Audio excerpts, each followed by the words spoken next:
Could you have a ministry and have not one single policy for that ministry, whether it be youth, whether it be sport, or whether it be culture? That in itself says that there exists a flaw.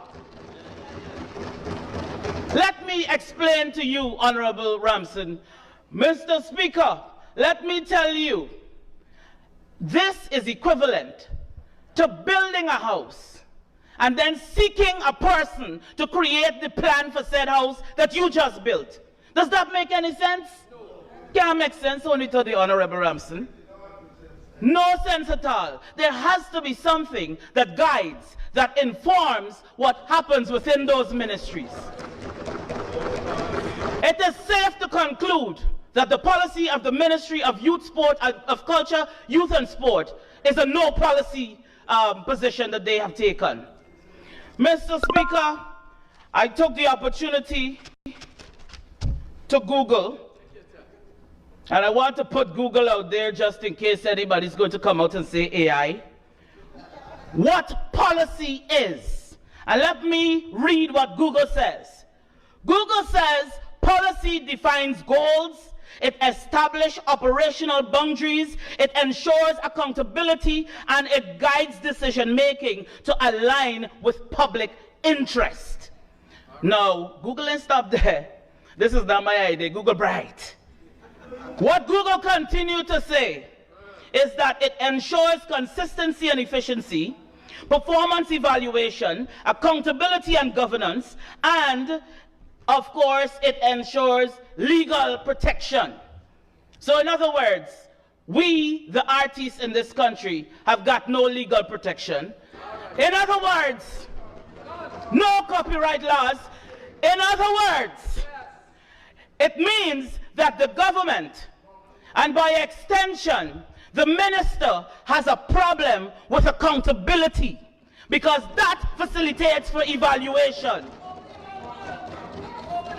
Minister, Honorable Speaker, sorry, I'm talking to everybody. Honorable Speaker, let me tell you, sir, what I have found within these things. I looked at the list of words that we are prohibited from saying, sir. And so I don't want to be disrespectful by any means in this honorable house. So I decided that to describe what is happening, I will say it is eruption. It is eruption that starts with a K.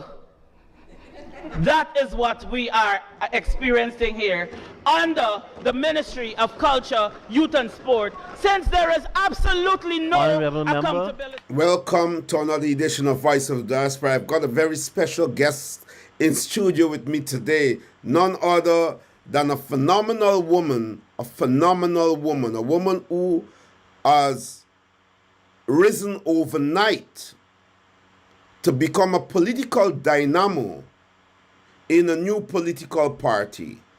She's making waves across the political spectrum. She's none other than WIN's General Secretary and Member of Parliament, Odessa Primus, a straight shooter, a woman of caliber and social standing, but a woman who has emerged from the grassroots, grounding with the ordinary people throughout her life. She has been able to catapult from that level into a political spectrum with a political party that is most significant, at the moment. And she's holding her weight. She is the power behind the party. She is the woman behind the man. She is a black woman in Guyana that continues to make waves. Odessa Primus, Member of Parliament and the General Secretary of the WIN Party, joins me now. Odessa Primus, welcome to Voice of the Diaspora. You are live, looking phenomenal as usual. I want to say that I followed your journey and I've been moved by it. I've literally been moved by your journey. From a thespian An ordinary woman grounding with the grassroots, being a part of the fabric of the ordinary, you have catapulted into the political spectrum with a significance that is overpowering and bright. And when many felt that you would have disappointed, you stood in the annals and the halls of Parliament and you stood your ground, becoming one of the most powerful speakers in the history of our Parliament in Guyana. It tells us that you are able to do things in a moment that is new, things that are new. And so I want to now introduce you, but I want you to say who is Odessa Primus before we get into the program to my viewers around the world. So many people have tuned in, are tuning in at the moment. Just tell us about yourself as if no one knows you, because that is what this program is about. When you come on first, for the first time, you introduce yourself. Tell them who is Odessa Primus. Well, first of all, good evening to you, Norman. Thank you very much for having me, and of course, a special good evening to those persons who are viewing the program, who are joining as we speak. Who is Odessa Primus? Usually when people ask these sorts of questions, it really allows for you to really think of who you really are in terms of what you want to be defined by or Bye. defined as. I do not necessarily like the label politician because of what that means in um, here in Guyana. In very many instances, I prefer to be known as someone who fights for the people, someone who stands with and for the people and by the people whenever is needed. Um, I would like to be referred to as the voice of reasoning in the room, the voice for the voiceless. Those sort of things outside of the political life. I have been in the entertainment industry for as long as I could remember. Additionally, I'm a mother to two fantastic children. I think God gave me the best, deservingly so. Haha. But I have now been part of what is a new movement that is much needed, that was birthed out of a need.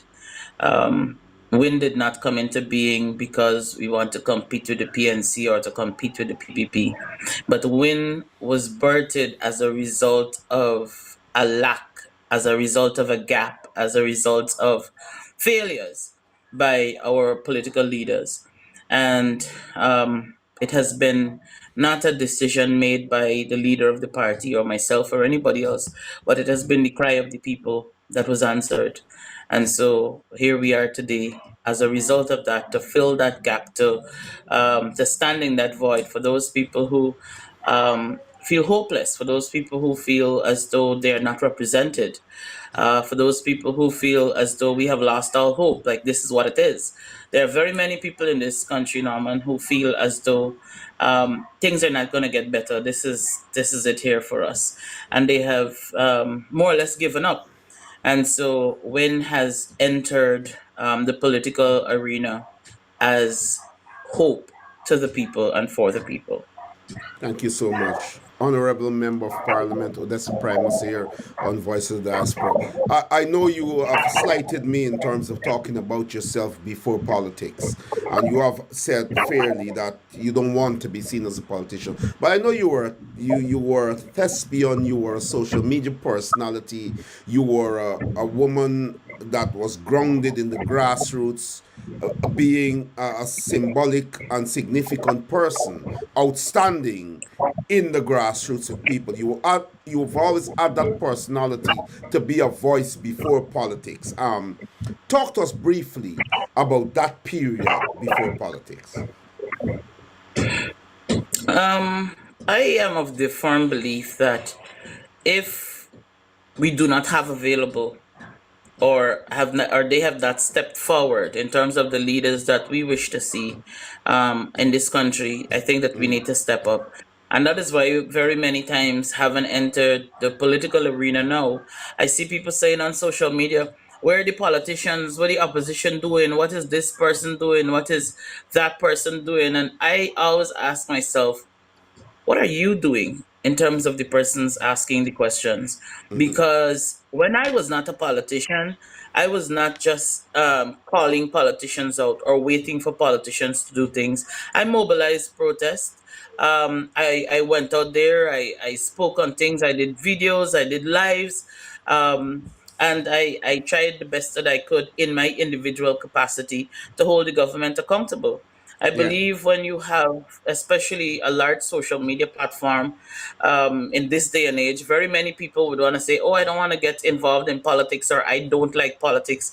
Well, politics is in every aspect of our lives, whether or not we want to accept it. The roads that we drive on, if they exist or don't exist, it is because of our political choices, or because of our political leaders. If we have representation in terms of policies that, let's say, the government is proposing, if you do not have a solid opposition, then of course those policies would either go ahead with them, or no policy may exist at all, as in the case of the Ministry of Culture, as you would have played that clip earlier. Yes. And so I believe that, yes, we must hold our political leaders accountable, but we must also understand that we can fight our own fight as well. We have mobilized on very many instances, myself, and when Melissa was here, and even after she would have left, and I was here on the ground, would have been mobilizing protests on a number of issues, especially supporting the teachers and their fight and the nurses and their fight. Um, and we would have done that in our individual capacities. So I am of the belief that while we must hold those people accountable, we must also stand up and show that we can fight our own fight as well. And this is what we stand for, this is what we believe in, and this is what we will fight for. If nobody never fights for what you want, you're just gonna lie down and roll over. That's not the attitude that we want to cultivate at all as a people.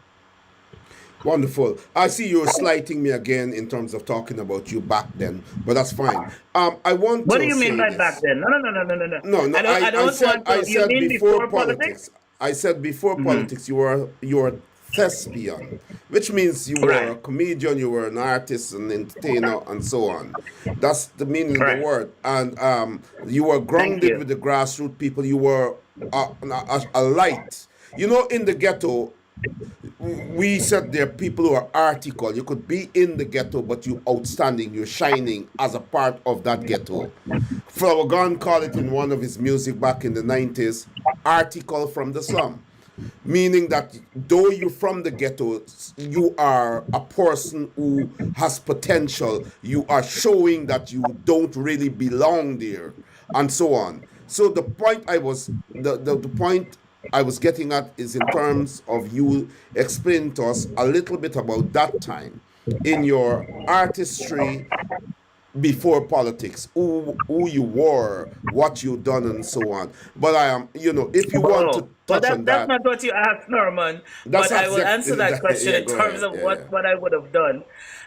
In terms of what I would have done in the arts, first of all, I've been in the arts for as long as I can remember. I started in nursery school, and I would have done a lot of poetry.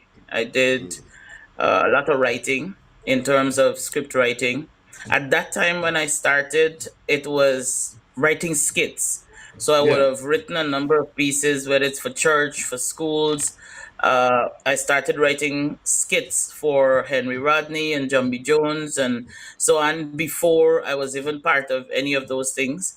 Eventually, well, very early on in school, I started acting, and I continued along those lines through Artesian Direct Support, and later on through Marundoy, and through the uncensored production. I eventually started to do stand up comedy, which came like way down the line.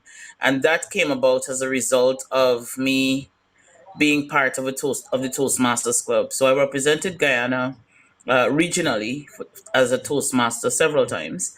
And as a result of that, I chose to be part of the humorous speech competitions.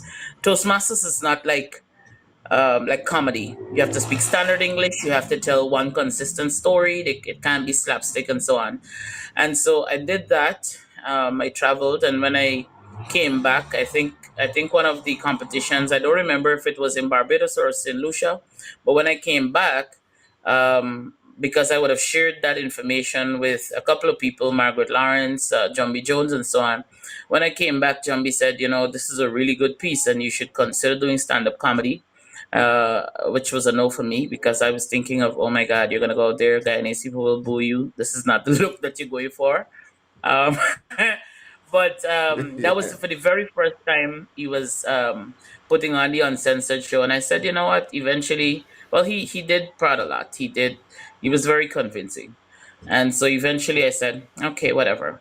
But that was my very first time doing stand up comedy. Usually, for comedians, they start off at a smaller forum. You have a smaller audience, you could test your material and so on. But I actually started for the very first time doing stand up comedy at the National Culture Center.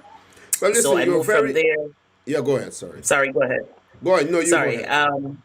You move from there. As a result of being involved in so many non-governmental organizations, as I would have mentioned, both Artists and Direct Support and Marundai, and I have also had affiliations with a number of non-governmental organizations doing HIV/AIDS awareness work, what we call edutainment, which is education through entertainment. I would have been involved in a number of community development work. I later on joined the UN, where I also continued along the line of community development work and improving projects that exist across the country for young people in education, primarily in education, because that was where my focus was as part of that team. So in the what it's Tiger Bay or the girls from the Young Women's Christian Association, the YWCA, I also worked with them through the UN, ensuring that the programs are improved so that young people across Guyana are able to get better service out of these organizations. And so I did that for a bit before moving to the arts full time, having my own productions countrywide and so on, and of course traveling to other countries to perform as a stand-up comedian. All this happening somewhere in between there, and between all of this happening, I had two children, so clearly I had some free time. Um, That's right. Yeah. and so yeah, so that's in a nutshell some of what has happened before, because I've Well, been involved in a lot. it's very clear that your intellect, your articulation, and your eloquence come from that background, and it has lent to your success in politics overnight. So I am no longer worried about why you transform so quickly in terms of standing in parliament and being so eloquent and articulate and so powerful and vibrant. So we got that now. Thank you You very much for that, Norman. no, and I mean that. I want to say once again, as so many people are tuning in, so many people are tuning in, I want to say, Odessa, and I mean it. I don't say things lightly on this program unless I mean it. I think you're a phenomenal black woman. And I hope you allow me to say black woman, because there are people who feel like you shouldn't say black in a multicultural society. But I think you're a phenomenal black woman. And I strongly believe that you will climb heights over heights towards higher heights, for the want of a better explanation.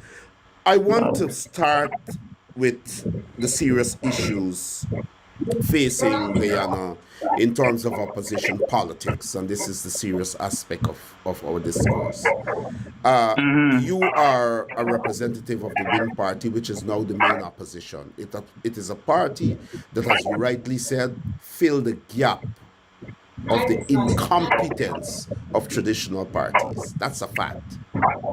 The Win Party filled the gap of the incompetence of traditional parties. Traditional parties that took the people for granted, that took representation for granted, that took everything for granted. So it was not easy. It was almost easy, sorry, for your party to step in the fold because people wanted a change. People wanted representation. People wanted grassroots people. People wanted people who were not traditional suit and tie politicians to make representations for them. Because what they saw from traditional suit and tie politicians was anger, was disillusionment, was non-representation and so on. And so the Win Party got there. We got there, but here we are with the PPP in government. It appears to very many across Guyana that there is disunity in the opposition. There is disunity now. The Win Party is now the main opposition. You are one of the most powerful politicians in the opposition in Guyana. And one of the most powerful politicians in Guyana because nobody cares about the PPP. Nobody cares about the PPP, so they don't care about the women or the men in the PPP. They're looking to the opposition for solutions. So I want to start by asking you this question. Let us talk about the PPP winning the elections, 36 seats. Win getting, I think, 16 seats, the APNU, 12 seats, Amanzo Walton Desire, 1 seat. Right? The question beggars, now the opposition is perched in a position of power as a combined group, as potentially a combined group, because it's not a combined group. Let us talk about the truth about broken agreements and arrangements with other parts of the opposition. Talk to me about Win and about the unity that people are asking for with the other opposition party. Now that you are the main opposition party, you are the general secretary, you are a member of parliament, you're one of the most powerful people outside of the leader, Azruddin Mohammed. You are one of the most powerful opposition politician, main opposition politician. Talk to us about broken agreements. Talk to us about why there is no unity in the opposition. Because I will further ask you questions, but give me a layout before I ask you direct questions. Absolutely no problem, Norman. In fact, I was very excited for you to get to me with this, to ask this particular question. My thing is, as it relates to, first of all, is if there is a need for the unification of the opposition. And my answer to that question is yes. And this is not about Aubery, it is not about Amanza, it is not about Azerden or any of these people. It is about the people of this country. And what the opposition says is that we are the people who are not for the government. So we already start off by having something in common. And if the people have, those are the people who would have rejected the PPP government. And I am saying that we have to come to a place where we're mature as politicians to say, you know what, this is in the best interest of the people. This is what we have to do, regardless of how we feel, whether or not we like it. Now, I have noted in answering your question that a couple of times, especially with this Norton issue, which I'm sure you will get to at some point, as it relates to me, a lot of people are saying, why is it that Win and APNU are always fighting? First of all, we are never fighting. APNU is fighting with themselves.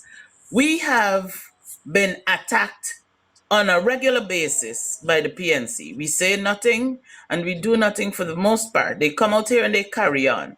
There is nothing that is said, Sherrod came out here, he attacked me for day and night, 40 days and 40 nights on social media, him and a number of other APNU supporters. I said nothing because I, first of all, was looking at the fact that I couldn't understand how he got to that place because Sherrod and I believe we had a relatively good friendship prior. I am not getting on Facebook and attacking back and forth with somebody who I once considered my friend for no good reason. In fact, I felt that was very low to go, but nonetheless, it is what it is. then you have on a regular basis, including Aubery Norton, who is now suing me, so he can add this to the suit, has come out here countless times and attacked the leader, now attack the leader of WIN, and say all sorts of things associating him with a period of time in Guyana when innocent people lost their lives. Families haven't even recovered the bodies of some of those people who were killed during that period. And to come out here and make such reckless statements, at which time the leader would have probably been around, what, 14, 15 years old. These are the kinds of behaviors that are unacceptable. And I would have heard some comments on a show that Melly Mel had, where she was speaking with the persons within the opposition. And my position is, PNC don't need to be friends with WIN. WIN don't need to be friends with PNC or Amanza's party or any other party for that matter. But at the end of the day, if we could just, for the love of country, show some degree of maturity, if we have to deal with something that is of national interest and we have to come together on that issue, then let's do that and stop puppy showing and politicizing everything. How could you come out here every day, almost on a daily basis? There is somebody from within that party. They come out here and they attack you. I listened to Melly's show when she had them on. And they were saying, oh, WIN don't want to come together, and WIN is this, and Azadine is that, and all these sorts of things. First of all, if you want to come together with anybody, why are you coming out here and bashing them and carrying on in such a manner? We could disagree on policy. We could disagree on a particular position. But when you come out here and you personalize politics, then this is not about the people anymore. This is about you and your personal issues that you have with somebody else. I have spoken about this publicly, and I will say it again, that I did reach out. In fact, I thought, in my opinion, I had a very good conversation with the former leader of the opposition. I felt as though we were going to be having a meeting. We sat in that place, the persons from WIN, and we waited. He never showed up. When I called, he said, oh, I thought we had to go at Congress Place. Listen, that thing upset me so much. Because why did I forward you the address to where we're meeting if it's Congress Place? I need to send Norton the address to Congress Place? I sent an address. You did not show up there. One of the persons on Norton's team suggested that we meet at another place, which was not that far You from need where... to call names. You need to call names. You can't say one Pardon? of the person. You need to call names. You can't say one of the persons. You need to speak out tonight. Well, I can't say who it was. I just don't want to say where it was for the sake of the business, because they have nothing to do with this. Say who So, it was. It's politics. right, that's what I'm saying. I have no problem saying who it was. I just don't want to say where they were Yeah, purporting exactly. that we Good. go. Go ahead. Good. So, Terence Campbell suggested that we go to this other place. Now, I am saying, if Terence and Aubery and Ganesh and whomever else is, well, I don't think Ganesh was on that listing. Don't let me say him. I don't think he was invited. Whomever were the other people are sitting at Congress Place. We are now sitting in another space waiting. Then let all of us meet up at this place right now. They said no. Aubery has some 8 o'clock meeting, and if he come, he gonna have to leave and blah blah blah. So if Aubery is not there, apparently a meeting can't be had unless he is present. Now, this is not a meeting to definitively say where we are going. This meeting, first of all, that we were about to have is as it relates to the regional seating. And so, as a result of that meeting, first of all, this is not a top secret meeting. This is not one of those things like Charandas where if the information got out beforehand, it could, he could be replaced or whatever. This is for us to come together and say, listen, regionally, we want this, y'all want that. Let us see what we can compromise with and so on. And you're not prepared to have to make yourself available for such a meeting. So now this meeting is postponed. I reached out to Terence. I said, man, this is a serious thing. And I'm reaching out to Terence, not because he's the head in terms of parliament, but because Terence is the person who I felt like I was closest to at the time. And he might be able to, have some degree of influence and perhaps help the leader to see the urgency of having such a meeting. That meeting was never had. I then asked Terence if we could have a meeting together, the two of us. I said, this is what we're going to do. I can come and tell you what Win is looking at. You tell me what PNC looking at. APNU, sorry, you go back to them, and I will go back to my people, and we will see whatever we could pull together and so on. So I did take in everything that Mr. Campbell suggested to me. I took it back to the party, and the party agreed with one exception. And we, in the interest of time, we weren't able to have another meeting.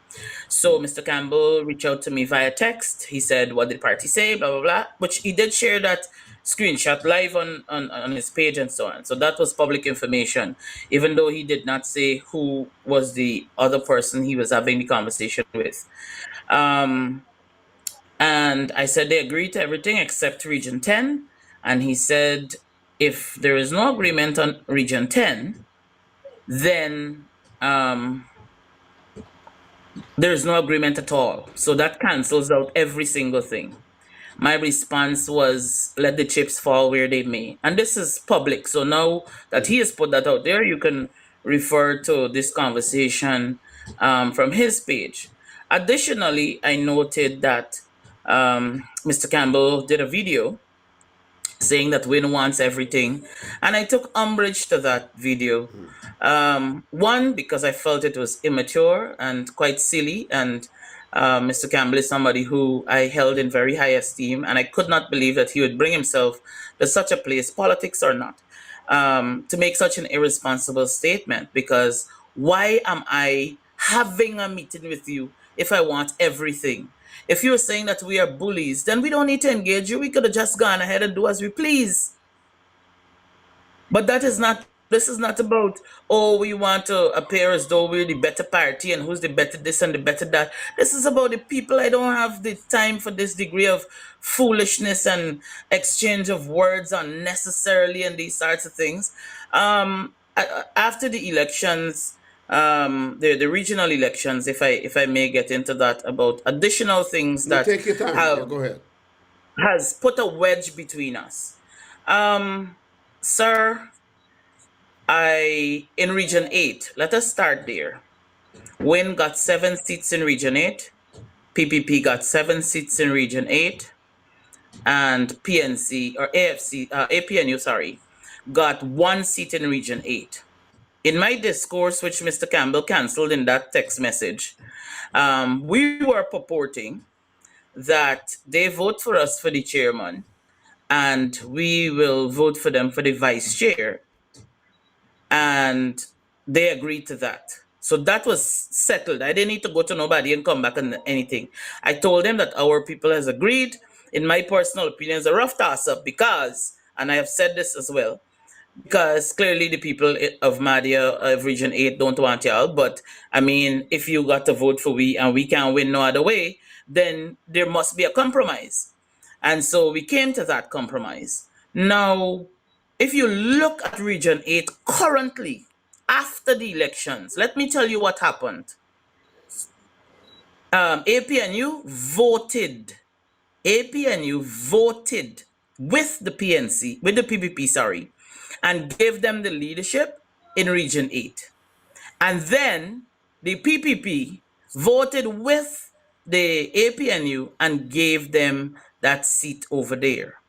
Now, this happened earlier on in the day, and I will explain that to give context in terms of what is happening. So on the day of the elections, it happened across the country at once.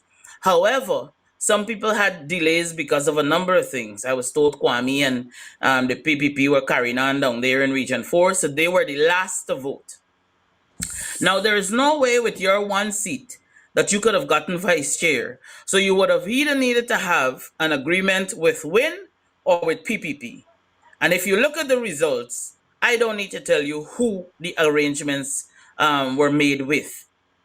In Region 10, I don't want to say the very same thing happened. In Region 10, it was kind of the reverse, where the PPP voted with the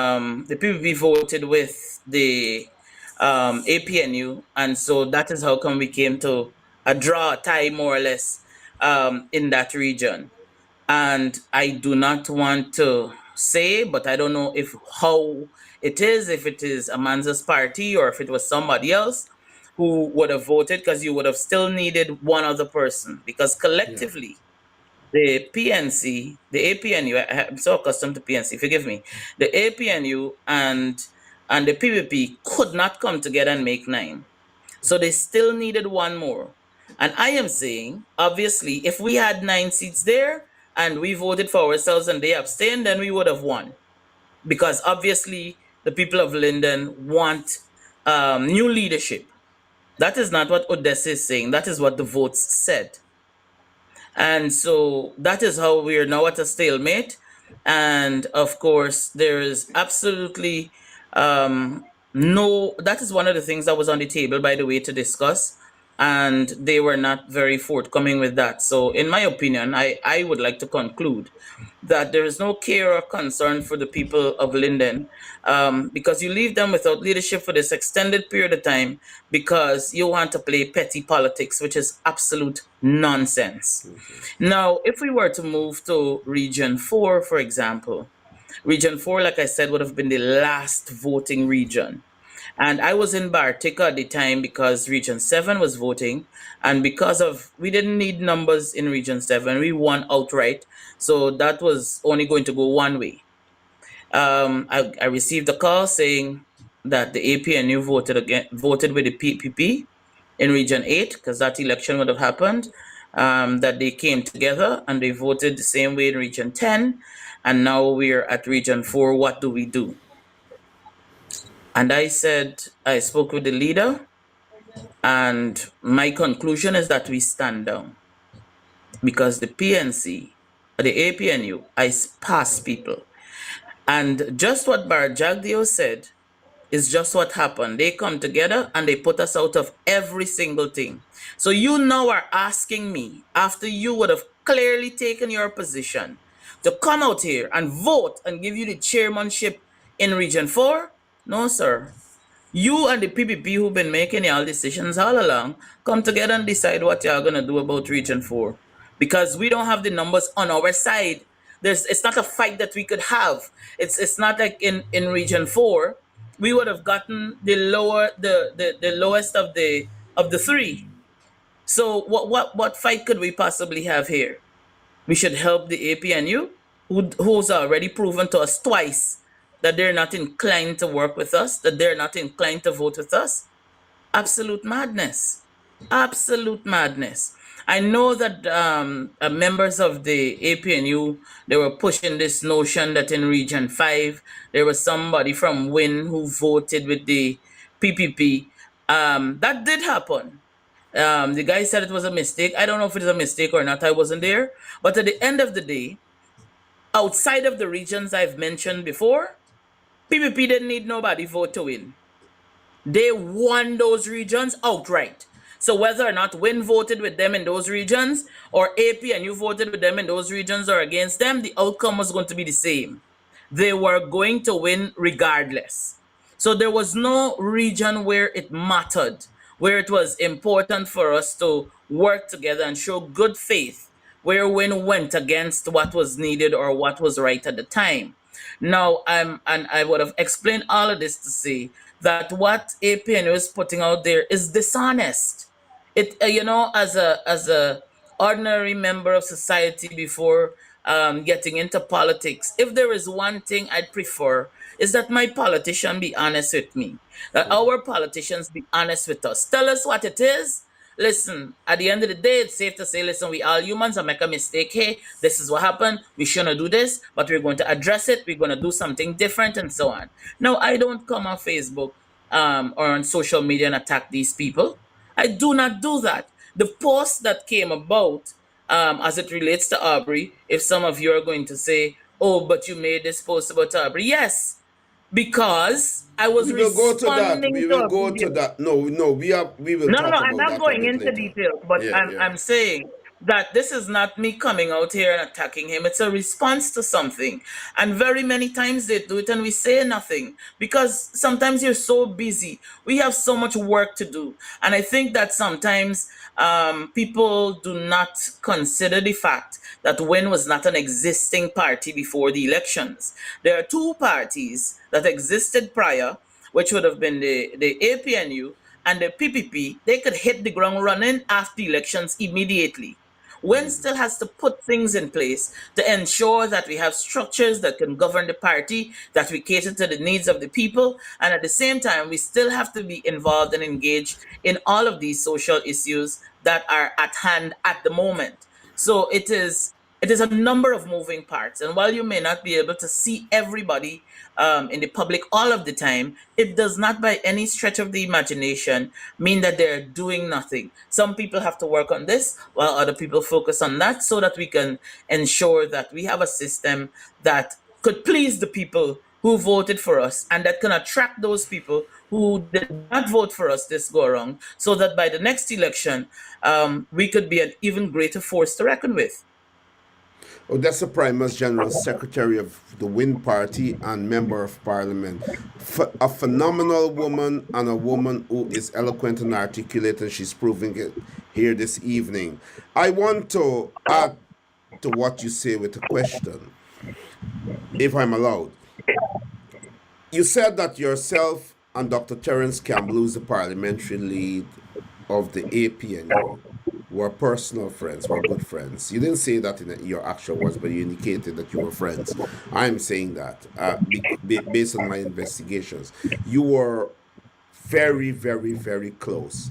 And there was this issue that there was betrayal coming from you, and others say that there was betrayal coming from Dr. Campbell. I know you've explained the ramifications in relation to the seats or whatever. What went wrong with yourself and Dr. Terence Campbell? I want to add a caveat before you go forward. Dr. Terence Campbell is a personal friend of mine, is somebody that I will continue to build, is somebody that I trust, is somebody that I have. But on this program, I am being very objective, so there is no slighting of anything. There's no bias anywhere because this is serious. There is an issue with unity, and the unity is not had. The unity is not had in the opposition. So hear what I'm saying. As a host of a program, but more so as a political activist, my contention is that there is no unity, and that is undermining the fight to remove the PPP, to hold the PPP accountable, and to reduce the PPP. I repeat, Dr. Terence Campbell is a brother to me more than a friend. And I'm a brother to him more than a friend. But I maintain on this program, Honorable MP Odessa Primus, that this program will be objective. It will be objective. There will be no bias. Correct. No bias. And you're here on this program as a phenomenal woman, as a black woman, and as someone who has proven tonight before the viewers. We have thousands of people tuning in already, literally. That has proven that your ability to articulate complex issues in a simple form is successful. Nothing more. So I want you to talk to us about the disunity. You have a friend in the you had a friend in the APNU, I would like to think, that you felt that decisions could have been made, agreements could have been made. Because of that friendship, certain things could have happened politically to benefit the opposition, to benefit WIN, to benefit the APNU, to have a unity in the fight against the PPP. Talk to us seriously about what went wrong, because we have heard, this program has heard, that you betrayed Terence Campbell, and this program has heard that Terence Campbell betrayed you. So, as friends, talk to us about what really happened. Who betrayed you? Well, I explained the story in terms of how the elections work out, so the people can be the judge of that. But more importantly, though, this is not, I did not get into politics to make friends, to think about who I lose as a friend or who I don't lose and all these sorts of things. Politics is bigger than me, and it certainly is bigger than Terence Campbell. And my thing is, I don't need to be anybody's friend. At the end of the day, what is important is whether or not we were able to meet and discuss issues that are of national interest and to maturely come to some sort of resolution or some sort of direction that we would be taking. This is not about friendship and who like who and who rub shoulder and who knock glass. It is about whether or not we are able to put aside our personal feelings, because politics is not about our personal feelings when the people in this country suffering. So I refuse to think that that is an issue. But let me tell you something, Norman, on the issue of unity. And I know that I perhaps am likely to upset a number of people in the PNC because they're not open to constructive criticism. But let me say this, Norman. The PNC has the APNU has no unity over there. Half of the people, or more than half of the people, left the party. Whether or not they're gone with PPP, whether it's James Bond, whether it's Tandai, whether it is whomever, they have left. Then you have the Tabitas and the Natashas who are over this side. Then you have those people who we don't see or hear anything from, which is the likes of the Christopher Jones. Where is David Granger in all of this? Where is Joe Harmon? Where is Valda Lawrence? Let me tell you something. I had a discussion today with a very good friend of mine, very educated chap.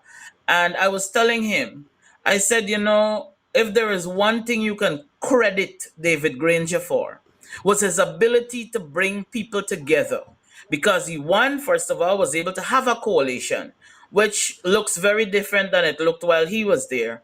But additionally, you had people that look like everybody in this country. You had a decent and proportional representation of what the country's economic makeup looks like, of what the country's educational makeup look like, whether they're up here or down there or in the middle. We had that, and he was able to do that. Now the PNC is on or the APNU. I'm really battling with this APNU thing. The APNU cannot keep their own party together, cannot agree among themselves. How then do we agree as an opposition collectively? And I say that from a good place. If you can't keep your family together, it's strangers you can go out in the street and get together. Come on now. Come on now. If we are going to get serious about these things, look how many persons left. Brooms got your own party. Amanza got your own party. All of them came out of there. You're unable to keep your party together. You're unable to unify your own party. And you are telling me that you are trying to unify the opposition. What efforts are you making? And what qualifies those efforts? Because I don't understand. It's not that we haven't tried. We have been trying, but it is difficult to unite people who can't even unite themselves. And that is the struggle that we have, that everything is personal. Unless, and I'm saying that unless the APNU fix their problems, we as a united opposition will always have a problem, because a lot of these people seem to be taking things too personal. Oh, Win come and take away we voters. What madness is that? You don't own anybody here, and Win didn't come and take away anybody. The people left. And unless they come to the place to accept that is their actions and the lack thereof that has them in this position, we can still be here. If you have a personal problem with us, we come and take away your people, then clearly, because of that grievance, you are unable to look beyond that and move on. And this is nonsense. I might not be as well, I'm not a career politician like most of those people, but You are now. You I may are not now. have all the experience and all of the acumens as the Aubery Norton in terms of politics, but there are very simple things. There are a number of skill sets that you have that is important. You could imagine that at one point, these are the people that I supported. And I wanted to say this for a long time. These are the people that you supported before the existence of Win, right? You supported these people. And when you look, when you walk away, they cuss you like dog. Who is the person that left the PNC, whether they went with PBP, whether they just came out of politics entirely, that left, that they didn't drag through hell, that they didn't try to tarnish the reputation? Oh, this person is not important, let it go along the way. That's the only party in this universe I see that's glad to get rid of people. Let it go along, he holding we back. One person is holding back your party. The person who holding back the party still there, because they ain't going forward either. So I mean, listen, it has become frustrating for me, and I have said that even if it means me stepping aside, because I was the person involved, and I said they can meet with the other persons in our party, because at the end of the day, I can't look at me. I want what's best for the people. Y'all could talk to the other people. If you think that you can't get it over to me, see what you could come up with. Nothing. Absolutely nothing. Every time you come out, here's a back and a forth and a back and a forth on social media. What madness is this? You could imagine that these are the people who are saying to us, we have the political know-how. And you ain't call people and say, hey, we got so-and-so issue. We could deal with this aspect, yeah, I could deal with the aspect, because we can't deal with everything. We don't have the manpower, we don't have the resources, we don't, whatever it is, right? Deal with that, we deal with this and so on. So that we could look out for the best interest of the people. No. Is a word throwing and a cuss down, and then they get some little dirty person from some place to come out here and cuss you stinking when the day come. How productive is that? Who does that help? How does that change anything? Absolutely nothing. It is frustrating to be in a country where we have so many issues, and politicians think the best thing to do at this time is come out and say winning makes sense, and who for winning supporting who, and who money and spending PPP, and oh my God, what level of primary school behavior is this? And at the end of the day, whether it is me and Aubery, or Aubery and the leader, at the end of the day, is only one set of people suffering, and it is the people. Aubery is suffering, he there, God we there. Right? Campbell is not suffering. If there is one person in the PNC who is in the parliamentary grouping, because I am the kind of person, I call a spade, I give Jackie jacket. Jill she short. Right? That I can say has been very mature and professional in this process here since after these elections. But of course, that person don't have the power to make certain decisions, in my opinion, humbly. So, is Saiku Andrews. He has never been unprofessional. He has never been disrespectful. He does not come out here and create unnecessary problems and foolishness. Never. And I would credit Saiku any day for that, because that is something that is different. And when I looked and I saw that they had a couple of people who they now put on the forefront, I said, Father, please let it be different. Not because I want what is better for the PNC, but it's because I want what is best for the people of this country. If they're doing excellent over there and we doing excellent over here, the people of this country will be doing excellent. But I don't know if we're going to see each other as a competition. I don't know where that's gonna put us. You can't do better. You can't be better than us, or we better than you. You try to be your best your best party. Y'all put your best foot forward. We put our best foot forward, because at the end of the day, Guyana is what will benefit. We have a government doing the gods over here, and they're getting away with very many of it. Very, very many things they're getting away with. While we over here personalizing politics. Madness. That is madness. Let me ask you this question before we go to Aubery Norton and the issue with Aubery Norton. Your relationship with Dr. Terence Campbell was fractured. Is it irreparable at this moment? Because one would think that that relationship being mended would help the unity of the parties, but from what you are saying, justifiably, let me use the term justifiably, because you're speaking out tonight and this is your platform, you are actually speaking out and you're making yourself very clear. Is the relationship irreparable? And the second question, I want you to wrap them up together. The second question is, will there ever be unity between WIN and the APNU in the fight against the PPP? Two Okay, so to questions. answer the first question first, I don't I don't know that I would necessarily word our relationship in the way that you have. But You it's were not personal about. friends, weren't you? Yes, but I'm also That, saying mhm. that in terms of the fraction, whether or not things are going to work or not going to work, my position is we don't need anything to work or not work. As long as you're mature enough to say, here, we can have this meeting, we can sit down together in the best interest of the people. I don't care for a friendship or not a friendship. At the end of the day, I love my own company. I just have fun by myself.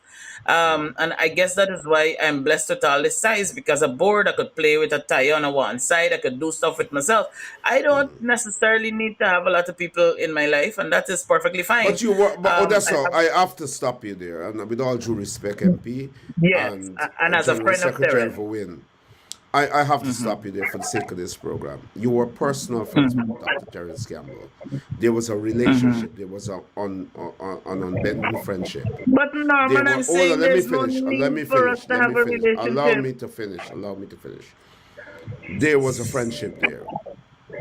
You became political colleagues from different sides of the fence, and then you became political foes because the friendship was fractured.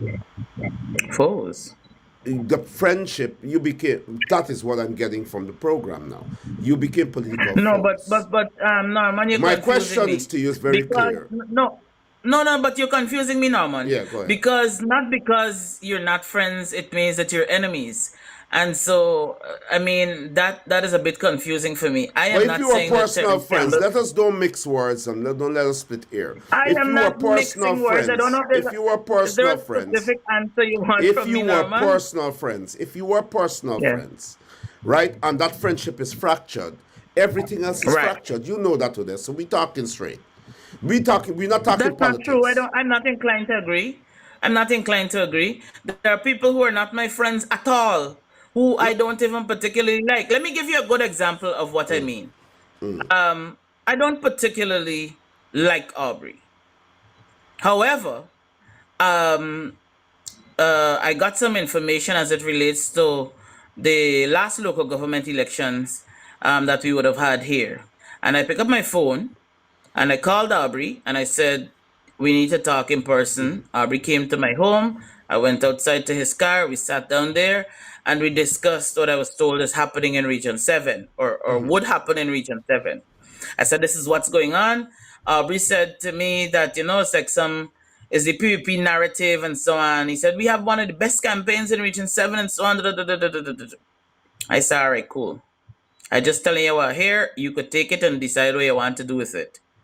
Um, Eventually, for the first time in history in this country, the PNC lost Region 7. When didn't exist?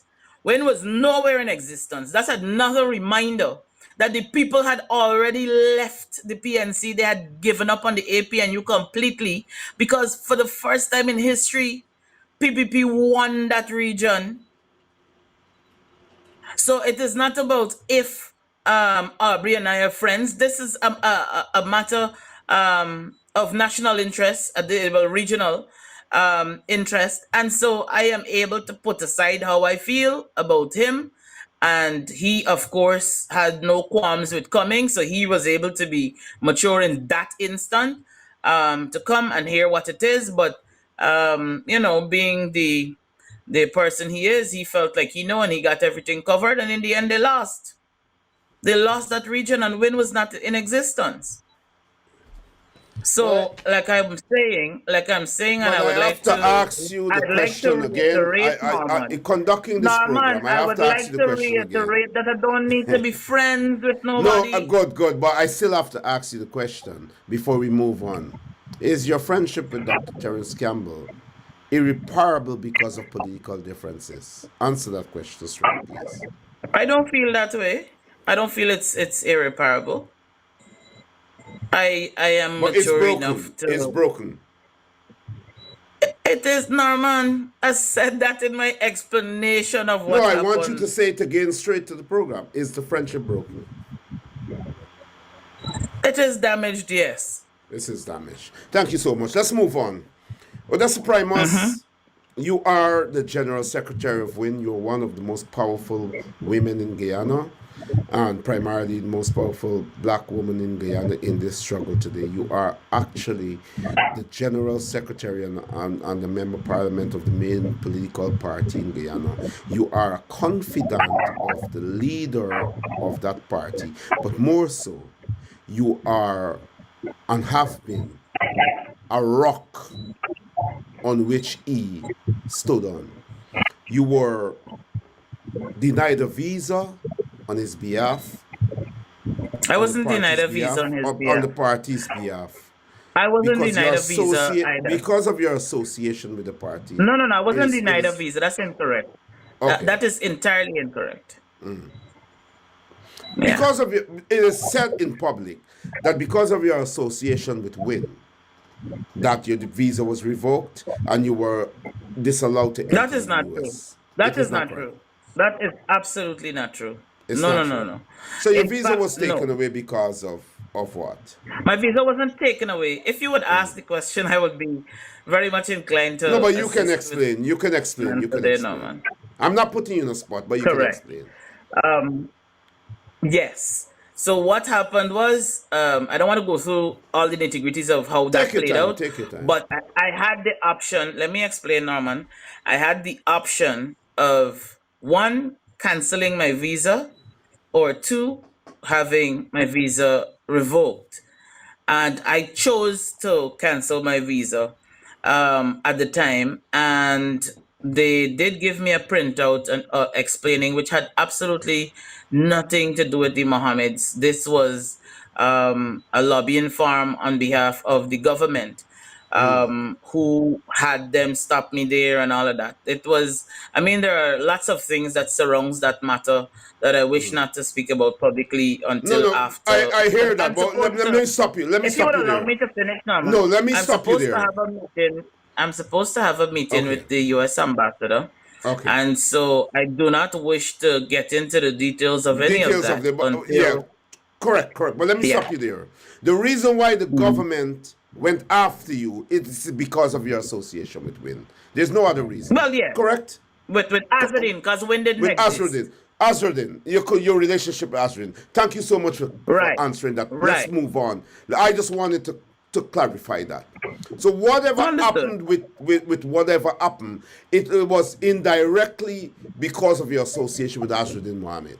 But it's the government that moved to spite you. So you were right in the sense that it wasn't because of Azruddin or WIN. WIN wasn't in the equation, so I stand corrected, and I have to stand corrected on that. So thank you for It's okay. that correction. No, that's okay. That's perfectly Odessa fine. Primus, let me say this. Over the past 10 days, 3 women made my pores raised up on my skin. 3 women, only 3 women, and it hasn't happened in years. And I'm happy that they're phenomenal black women. Yourself, Melly Mel, and Amanzo Walton Desir. I am a black activist unapologetically. Even though black people go against me, I can't go against them because my purpose is the liberation of black people. Right? So that's my purpose. I gotta love you whether you don't like me or not. That is my purpose. But here I'm saying, 3 women raised the pores up on my skin. It is Amanza Walton Desir in an interview, Melly Mel, Melissa Ann Atwell in an interview, and today Odessa Primus in an interview. Black women and women in general in Guyana seem to be the catalyst, not only for change, but the catalyst to take men of power and strength to put them in a place where they can be useful towards a struggle. And I thank you guys for that. In a period of, the celebration of women, I want to thank you personally for that. You are a phenomenal woman. You are a Thank phenomenal you. woman. And I Thank you mean very it much. on this program. Let's go to Aubery Norton, the leader of the PNCR, the disgraced leader of previous leader of the opposition. Disgraced previous leader of the opposition. It is said, and I haven't checked it, so you will have to speak to the viewers extensively on this. I didn't find the research to find any information in the research to state to me clearly what transpired there between yourself and Aubery. I understood from what I gathered is that you asked a question in relation to Aubery Norton, the leader of the PNCR, not the leader of the opposition, disgraced, he's no longer, that he would have taken money from Barajak Dio. You didn't say that. Clear, you didn't say that. I understand. It's not until I understand that you ask a question and you throw something out in a Guyanese way, like, well, you know what? Yeah, rare. And he took umbrage of that.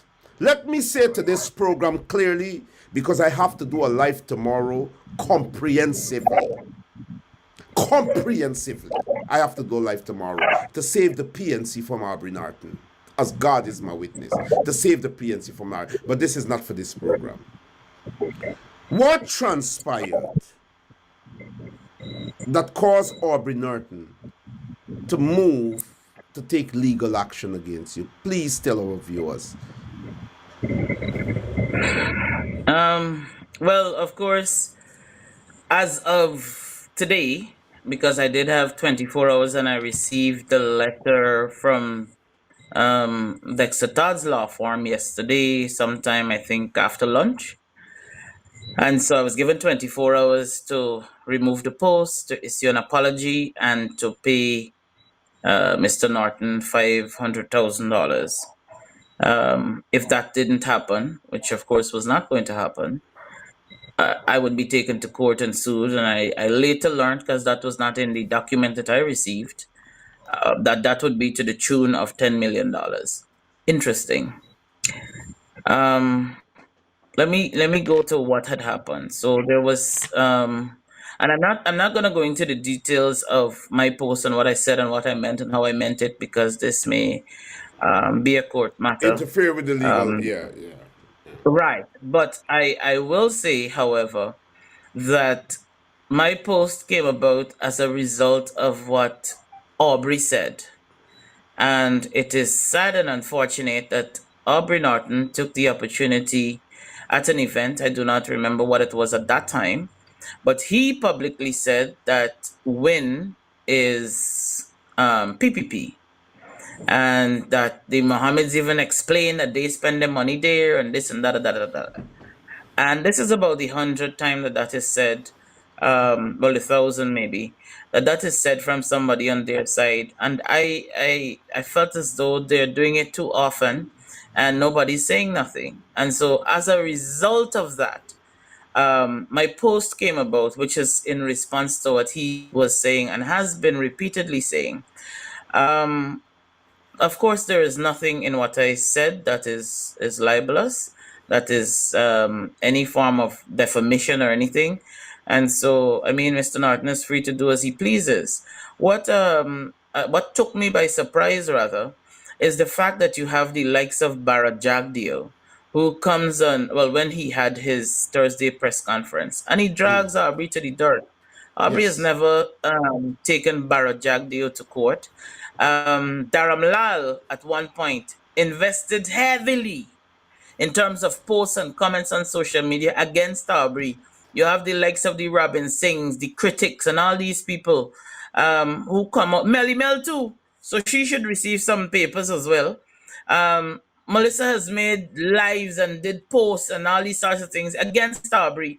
And Aubery did not take any of those people to court. We have a gentleman who I believe was at the time the accountant for the PNC, who came on social media and, well, forgive me, he didn't come on social media. He was recorded and it was shared on social media about signing of blank checks and all these things. And you hear the guy talking about it. Um, and that guy was not taken to court.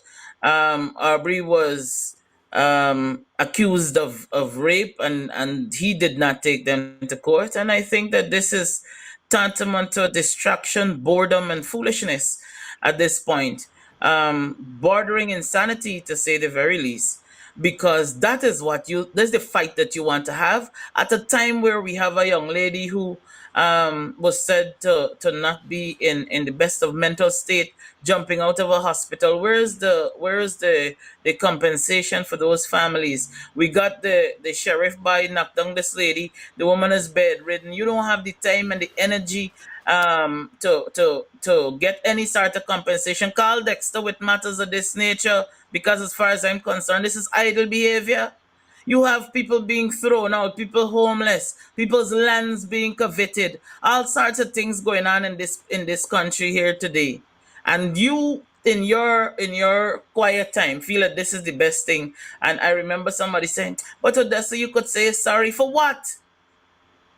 Sherrod them dragged me for days. I never sent them a liar letter. In fact, it didn't even bother me at all. Worse yet when they make fat jokes, because I am of the opinion that they seem to think that I don't know that I'm overweight. I'm very comfortable and very confident in myself. You could come out here and say as you please. Kwame and all these guys is be posting all sorts of things on social media. I don't tell them nothing. If I feel like answer them, I answer them. If I don't, I don't. It is trivial for a former leader of the opposition to tell me that he is going to stoop so low with all that is happening. That is the best that he had to offer. Granger was dragged through the mud publicly. I've never seen Granger take somebody to court. And Aubery can't put his foot in Granger's shoes, no matter how you look at it. Because Granger built a party and he broke a party. You could add that to the lawsuit as well. Let me tell you something. You had this guy, Corbyn. Oh my God. If ever there was a political leader, Honorable Robert Corbyn get a cussing out of this world from Guyanese, up and down. I've never seen that man take people to court. We cuss Barrett Jagdi on a daily basis. We cuss Barrett, he ain't carry nobody to court. At one point, I talk so much things about Priya. She ain't carry nobody to court. This is foolishness. Prove me wrong. You come out here, people saying who is say, you come out here and prove people wrong. Do what you got to do. Get your work done for the people.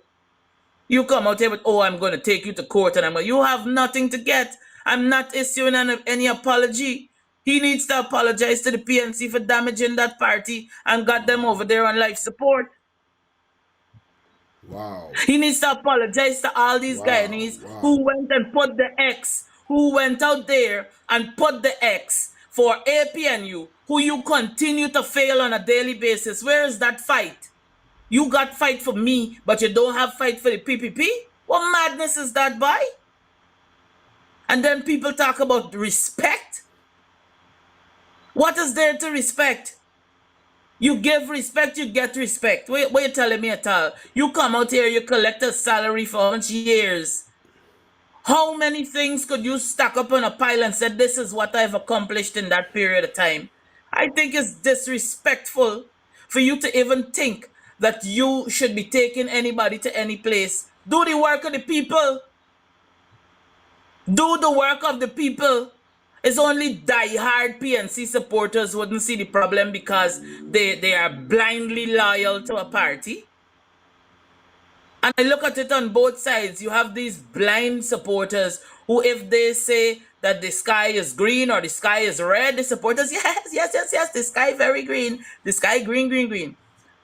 This is madness. Because we can't get better leaders if we accept and excuse the foolishness that they get on with. You could imagine that. You don't have time for the affairs of this country. You got people every day posting up on Facebook, need medical help, and they got to beg. Normal, let me tell you something. Some days, especially the other day my friend died, I was really out of it.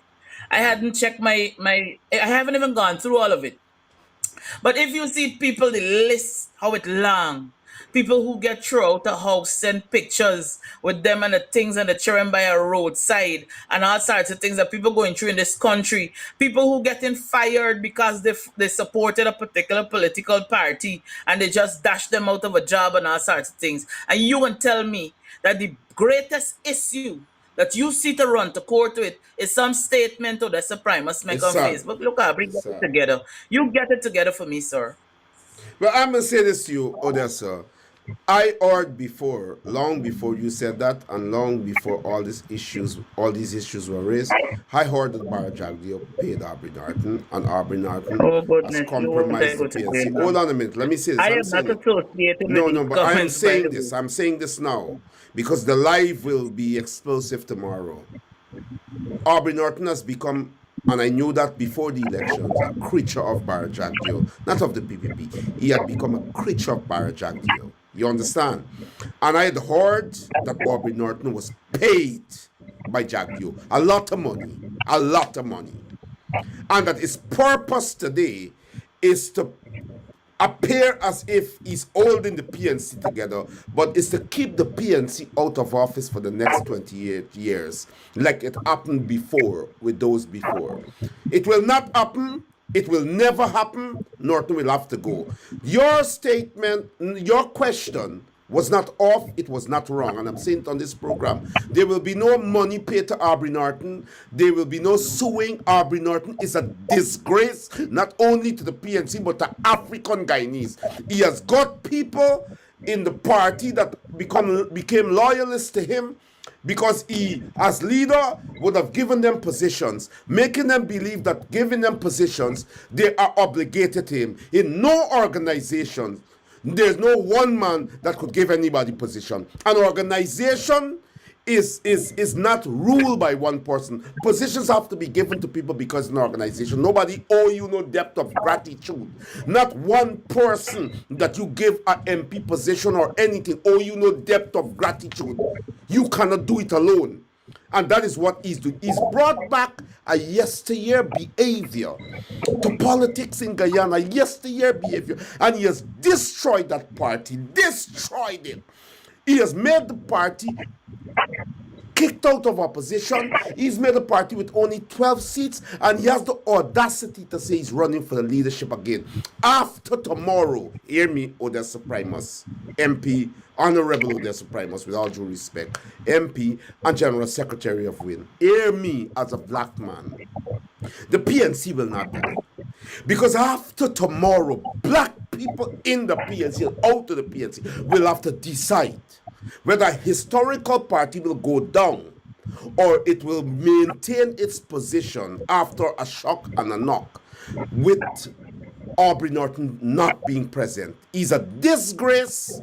He is an old Jurassic, spent, insignificant, nasty, horrible human being that is pompous and is full of himself. I am saying it here, and I'm telling you that it is an insult to black people, an insult to black people historically in politics, for somebody like Aubrey Norton to come out to talk. Dr. Terence Campbell can make the difference in the party. But here, our final question. Sorry, I apologize for my passion. Yeah, I'd like to add a disclaimer that those were the sentiments of Norman Brown that were just shared. Just Norman, I have one lawsuit pending here. Don't do this to me. So I just this is nothing to do with it. But here what I'm saying to you, Odessa, and I'm saying it tonight because this program has grown exponentially overnight. Exponentially. I am surprised that this program is the world is watching it at the moment. And I am not going to disappoint. I have come through a lot of struggle with my own people, and I kept my course. And no matter what, I was alone. I kept the fight because I knew I had a purpose. And my purpose is a liberation struggle. You understand?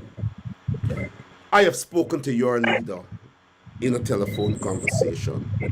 Somebody that I promoted. And the humbleness, the humility, the way the Brother Azraddin Muhammad responded to me, the way he spoke to me, I said to myself,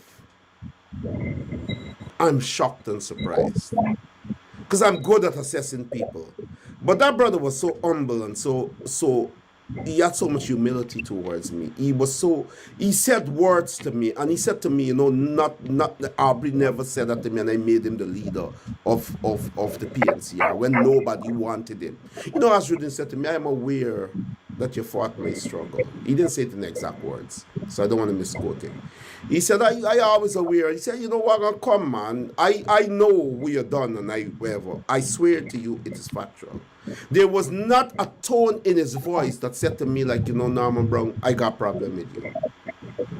It's the truth. It's not promoting win, because people run away with the idea in the PNC that if you say something, it's a fact. And if it's a fact, you have to state it. And he was very, but he doesn't want to come on the program because he thinks I'm going to give him the hard questions. And it's a lot of people don't want to come on the program because they think that the hard questions will lead them. No, I think he is. I think he is. Because he promised. If that's your way of baiting him, I appreciate that. I don't want to bait him. I don't want to bait him. I think I'm stating facts. I don't want to bait him. I have been accomplished. But Norman, you did ask me, and I did speak to him, and he said that he's inclined to come. It's just that during the Ramadan period and so on, he prefers not to do... Come in and come is too different.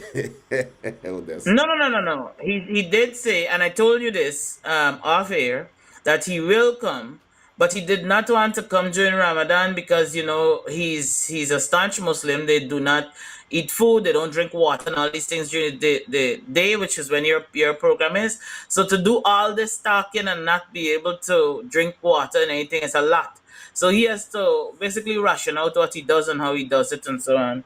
So let's go to the final question and then get your closing remarks. Let's go to the final question and then get your closing remarks. You have made it in politics in Guyana. As I repeat, you are a phenomenal woman. You are accomplished in politics now, even though you do not wish to be seen as a traditional politician. You would rather be known as a grassroots activist, someone who's fighting for the liberation of people. But my final question to you, Odessa Primus, is a very serious question. The PVP cannot be removed from office without the unity of the entire opposition. It cannot, and I'm saying this. This is my position. The PPP cannot be removed from office, not by WIN or by the APNU singly or by Amanza Walton Desir FGM single-handedly. Cannot happen. There has to be a big tent politics. There has to be a unification among the various political parties. Do you see, as one of the most powerful women in opposition politics, the general secretary of the main opposition party? That is more powerful than a member of parliament. The general secretary position of any organization, significant organization, is more powerful than any other position. It actually equates with the leader. The general secretary is the lifeline of any organization, regardless of what you call that organization. That's how powerful the position is, right? My question here is this, in closing, you need to answer that before you give your closing remarks. Do you foresee, or will you initiate, for the sake of the removal of the PPP, because the purpose at the end of the day is to remove the PPP. That's the focus. That's the purpose. All the differences and everything, the purpose is to remove the PPP. And if any differences cause the purpose to be undermined, we are defeating the purpose itself. So do you believe, or will you be able to initiate the unification of all parties to fill the mandate of removing one of the most brutal, racist, corrupt, and nasty regimes in Guyana?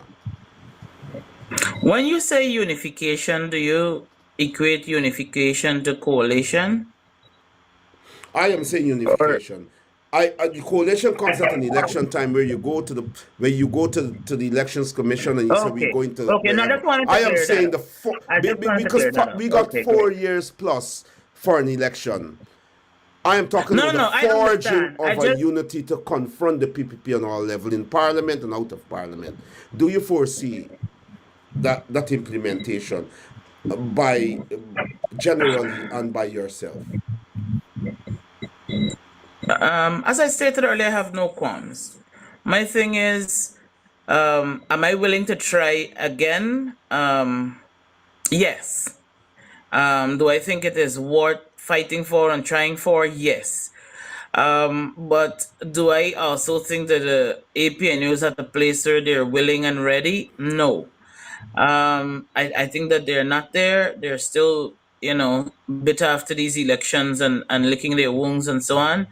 And so I think we should consider taking baby steps in terms of doing a couple of small things and having a couple of smaller negotiations rather than looking at the bigger picture and to see how that goes and then to move on and off from there, rather than starting somewhere big. I also believe that when you have personal issues, it is usually difficult, sorry, for you to resolve other issues that are outside of you that might be social or otherwise. And so I think that the party itself is fractured in terms of the APNU. And I'm not saying this in a way to be condescending or disrespectful or anything, but I've been there and so I can speak definitively to the situation. And so I think that APNU needs a minute to fix them, and then we could move forward on bigger issues. But even while they're doing that in-house fixing and so on, and trying to get some people back home who have left, I do believe that we're able to do certain things together, even if it's not the entire party as a whole and its sectors or sections or factions of the party. I don't foresee a problem. I mean, I haven't spoken with or asked Psycho Andrews, for example, but like I told you earlier on in this interview, that he is somebody who I am to date not disappointed in his public posture. I'm not disappointed in the way he carries himself, in the things that he does, and so on. He's somebody who I believe has shown a great degree of maturity. So he might be one of those people who I believe could be useful if given the authority in terms of bridging certain gaps as it relates to with other political parties. He's a reasonable fellow, and so, even though we don't always see eye to eye, I can always respect his position at the very least.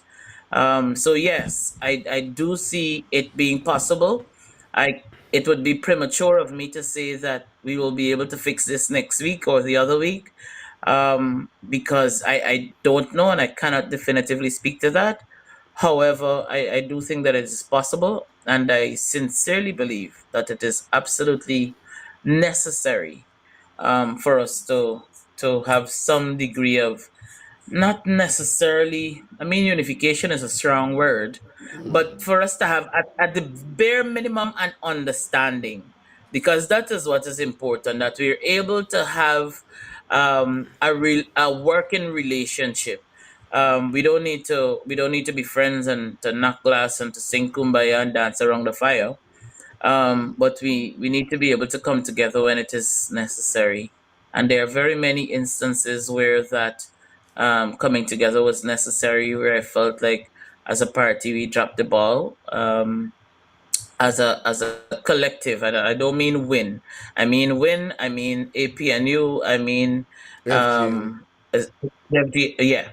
yeah, coming together and so on. I think that there are instances where we had opportunities that are lost, but my position is we should not spend time dwelling on who said what when and who should have done this and who should have that. We have passed that place, and in the spirit of maturity, we should move on and look at what we can actually do to move forward. Don't matter with who said, who is said, who went and who came and who took. This is where we are now. What are we willing to do? Odessa Primus MP and General Secretary of WIN. We have to end on a lighter note before you give your closing remarks. There's this guy named Hector Nature Boy Stout. And Melly Mel says Melly Mel, the great activist, says she's coming to London and she's going to meet up with me. He got jealous. He says Melly Mel is going to date me. Now I hear you coming to London and I said I would meet up with you. We're going to have dinner. And he said, no, you can't have dinner with Odessa. So I said, though I said you said in the program tonight that you are overweight. You're not overweight. You are what we like. You are a mumpy for us. So when you meet up with me, but he's on the corner. But he's doing a great job because I'm interviewing him tomorrow. With the woman who was burnt up and was abused and so on. She's in America. She was neglected. He's raising monies for her to get her real medical treatment because she was taken to America and she was neglected. So he's doing a great job. And he's a friend of mine. I consider him a friend of mine. But he seems to be You jealous. keep him as your friend. I don't want him. No, but he Keep him said as to your me, friend. but he seems like he blocking certain things because I said I gonna meet up with Odessa, we gonna have a drink, but I don't know He's we really bitter going and to. envious, that Hector boy. He's bitter and envious. He You said know, he don't he like to asked me see to us ask you happy. what you think about him, but you said it. You said it already. He said What I think ask about her what she Hector? thinks about me. Let me tell you something. If I'm going to answer that question about Hector, right?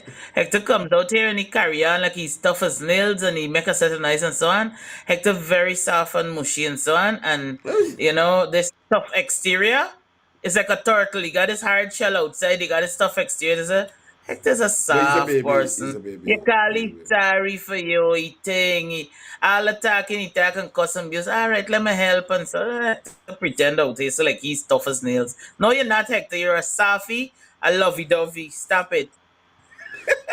Thank you so much, Odessa Primus MP and General Secretary of the WIN Party. It was an excellent program. It has been an excellent program. Your closing remarks. First of all, thank you for having me here tonight. I nearly say Hector. Oh my God. Thank you for having me here, Norman. I do appreciate this opportunity. I know it's been a hot minute since I was supposed to be here, and there's always some mix up, like there was today with the time when I was here at 4 and, you know, the time difference and so on. But, you know, things worked out in the end. I think that this was a great interview. I will keep your number so that whenever I'm not feeling very enthusiastic about the day, I will call you because I have received countless compliments on this show. So you're Thank you. definitely one of those people who can pick your spirits up. I appreciate that greatly. Thanks very much for your audience for having me here as well. And as it relates to politics, if I can be so bold as to say, as the general secretary of this party of WIN, I do hope that maturity will prevail in terms of all that is happening here and in terms of the opposition parties for us to put the people first. You know, these words sound very nice when politicians throw them around ever so often. Yes, let's put the people first, but they actively do nothing. And I do believe that in very many instances we have been deceived by politicians because they say what we want to hear, but behind closed doors they're really not doing what they are publicly saying. They are really not putting anything in place to ensure that these fancy words are able to materialize. And I hope that in the best interest of country that we are able to do that because the PPP is destroying our country, destroying our people, hurting our people.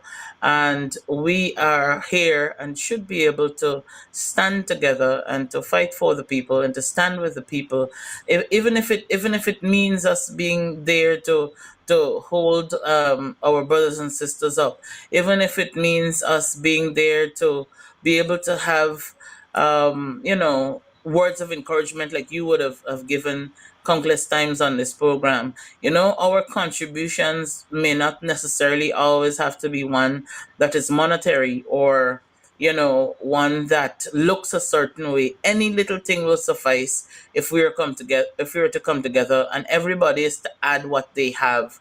You know, when I was much younger, we used to have bush cook and everybody used to come and they bring something. And everything collectively was important to the pot.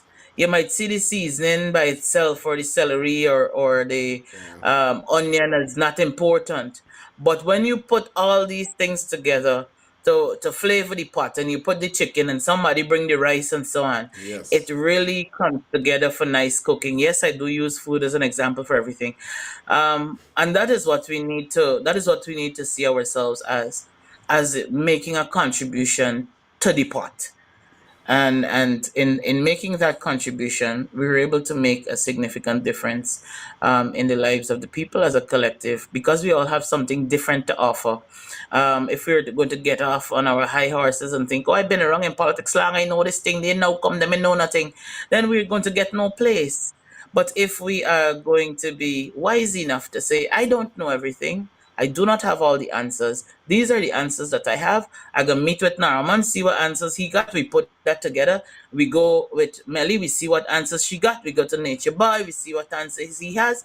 And we're able to put things together to collectively put together something that is sound. And so I'm hoping, again, that good sense and judgment prevails for the people of this country as it relates to the way the opposition is functioning, because we can't do nothing about the government. The government is as good as they could be, and we're doing terrible. We're in a terrible state as a country, battling with blackout. We had blackout for more than half of the day today in Wow. Armand. Wow. Wow. So yeah, in the fastest growing economy, these are the kind of struggles that we have here still. When we think of what our challenges are in this country, which is something that I think sometimes we don't even give deep thought to, because we spend so much time battling for survival, to ensure that we maintain our sanity, to ensure that we were able to put food on the table, that sometimes we don't even think of all these coping mechanisms that we have got to put in place to get by in this country. And that is very unfortunate. So I'm hoping that we can do better so that we can be better. Thank you Odessa very much again Primus, now. General Secretary of the main opposition political party in Guyana, WIN, and also a member of Parliament. She is a member of the National Assembly. It has been beautiful. Her eloquence, her articulation, her passion. And I think I'm going to choose to have dinner with you first over Millie Mel. It's just the That's it. intellectual That is stimulation. it. It's just the intellectual Woo! stimulation. I know Melly is going to Woo! cost. Odessa, thank you so She much for should. being here. Thank you. And I leave